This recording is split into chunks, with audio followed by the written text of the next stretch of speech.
Korang ingat tak? Mula-mula dulu dia kata dia macam tak ada perasaan dengan kita. Sekali keluar interview My Mother, dia pergi jumpa mak saya sebelum saya membawa dia jumpa Sudah. mak.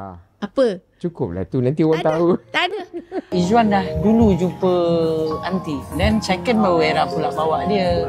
Gitu. Saya jujurnya saya pun baru tahu. You jumpa my mother sebelum I bawa you jumpa my mother. Sekarang dia kantoi. Dan itu dia kata, tak ada, saya tak ada perasaan. Saya biasa je jumpa awak ni. Lelaki kan? Lelaki. Tak.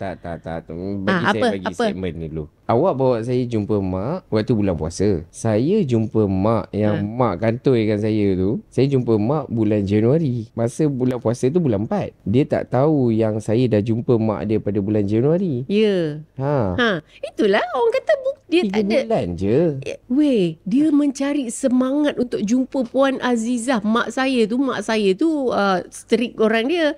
Saya sendiri pun terketak-ketak kalau nak memperkenalkan. Dia boleh selamba jumpa mak. Tapi saya pesan dekat anak saya, Alisha, kalau you nak mencari husband one day, cari yang macam Uncle Izzuan.